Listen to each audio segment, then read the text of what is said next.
Good evening, folks.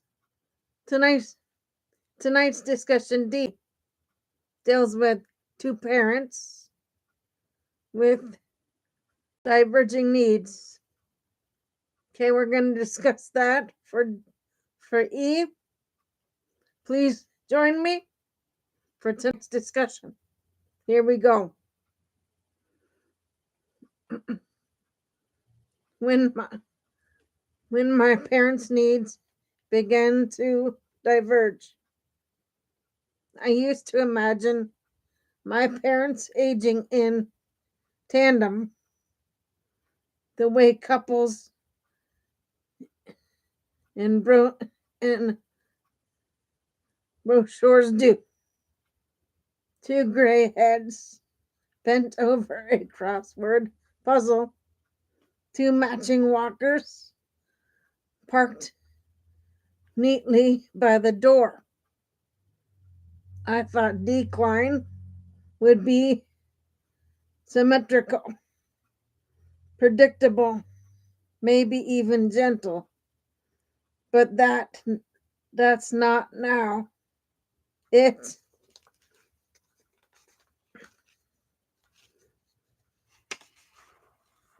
unfolded. Aging arrived uneventfully, like weather moving across a field.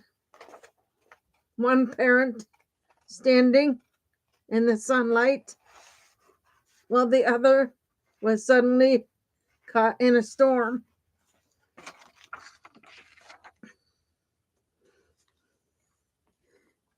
The first time I noticed the divergence, it was subtle.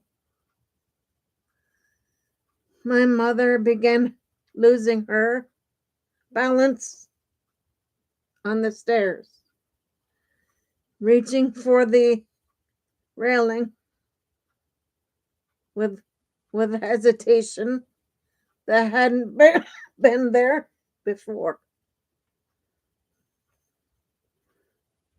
My father, meanwhile, still insisted on mowing the lawn, still drove himself to the hardware store, still kept track of every bill. Their needs were no longer parallel. They were beginning to pull apart. I didn't want to see it at first.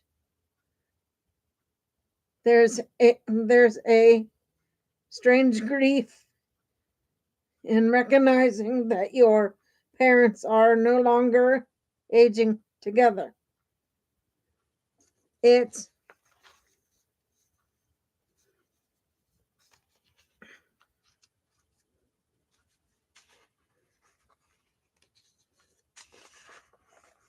feels like a small betrayal of the story you thought you were living. But once I allowed myself to see the truth, I realized I had to start caring for them as two individuals,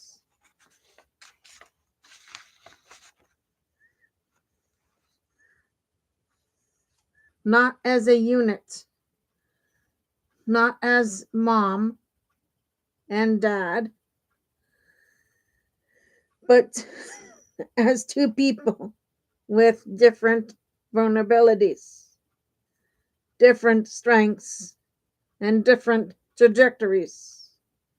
Learning to see each parent clearly. The hardest part was slowing down enough to observe them without symmetry. I had to ask myself uncomfortable questions. Could my mother manage her medications? Was my father still safe behind the wheel? Were they eating well? Were they lonely?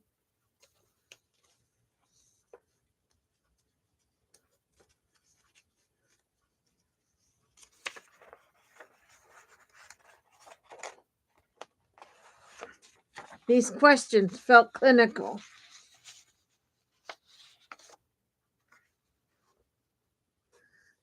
but they were really about dignity.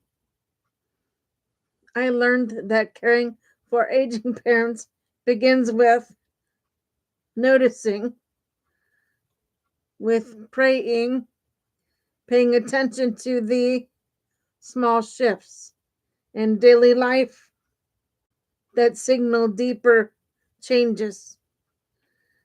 I had to assess each parent separately, even though it felt unnatural. They had lived as a pair for so long. Separating their needs felt like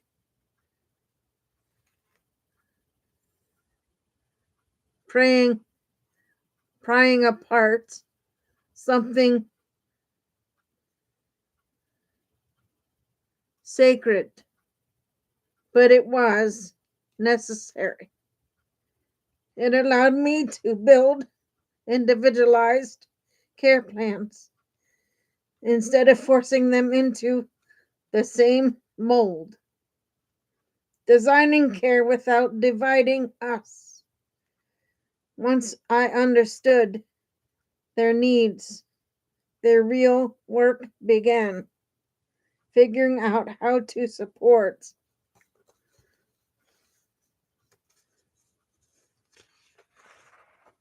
one parent more more intensively without smothering the other.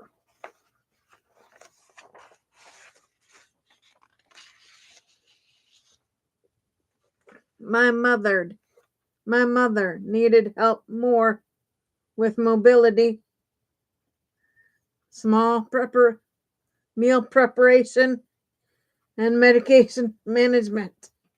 My father needed something entirely different: space, autonomy, and reassurance that accepting help for her didn't mean losing independence for him. I had to learn how to offer care that was uneven without making it feel unfair.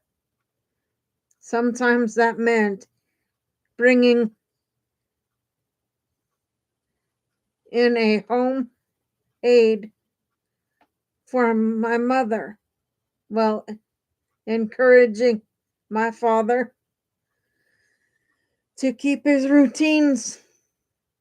Sometimes it meant enrolling her in adult day program so he could have a few hours of quiet or modifying parts of the house for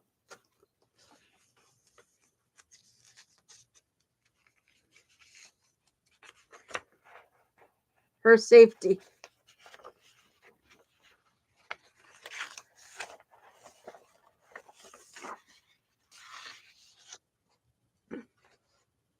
Without turning their home into a medical ward. I discovered that caregiving is not a single track, but a braided one. Two paths running side by side, each requiring its own attention. This dual track approach became the backbone of our plan, a way to honor both of them without sacrificing either. It helped me build a whole family care plan that didn't collapse under the weight of their differences. the emotional undercurrents, but the logistics were only half the story. The emotional terrain was far more complicated.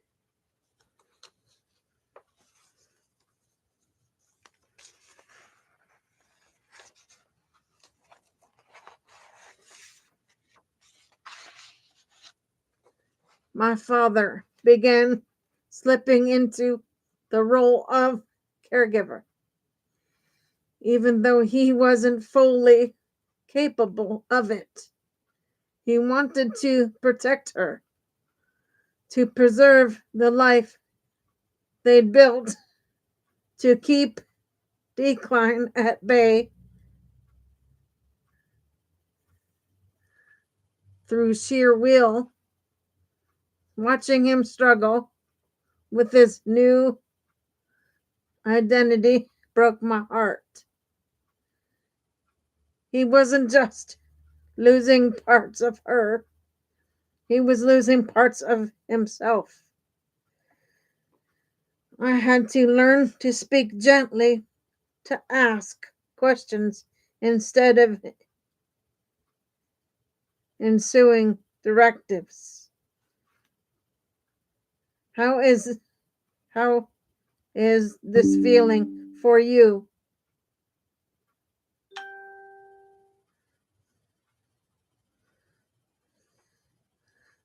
Worked better than you can't keep doing this. I realized that caregiving is as much about listening as it is about doing. It is it is it's about acknowledging the grief that comes with shifting roles, the fear that comes with watching a partner change, the exhaustion that comes with trying to hold everything together.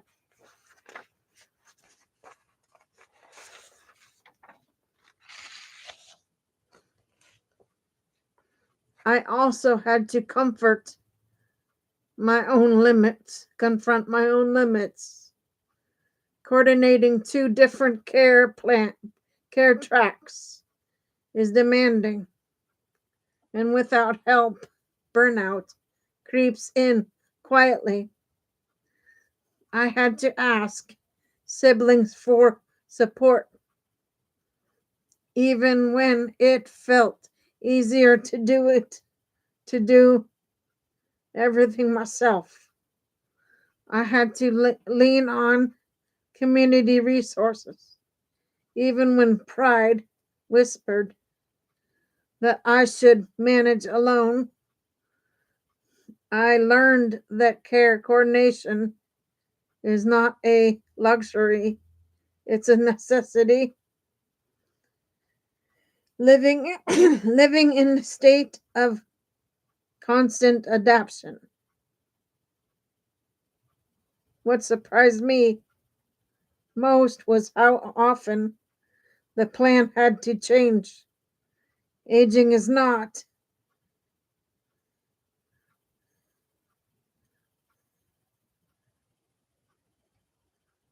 a statistic. Needs shift, abilities fluctuate.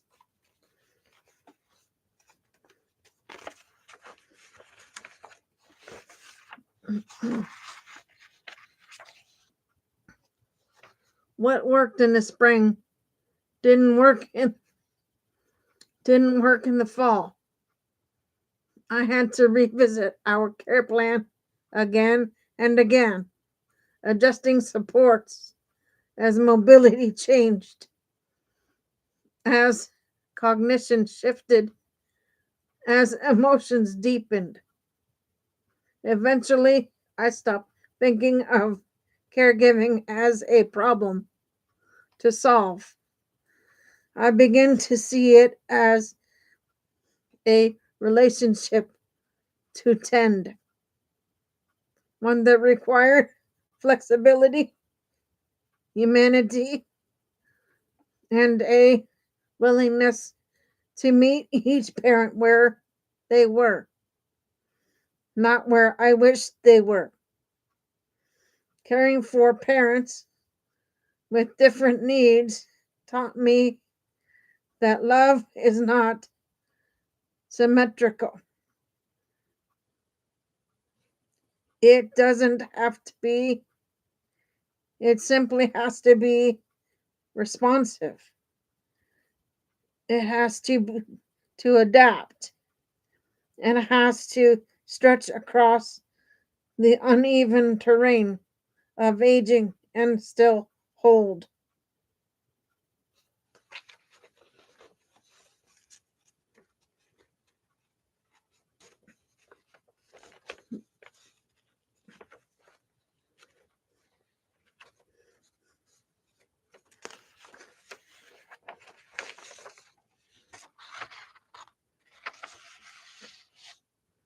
And in that stretching,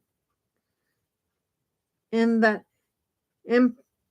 imperfect, evolving care, I found a deeper connection between to both of them, not the tidy brochure version of aging I once imagined, but something more honest, more human, and ultimately more beautiful.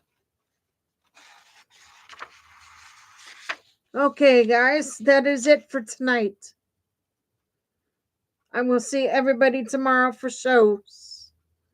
For now, Gator Wellness, take care, folks.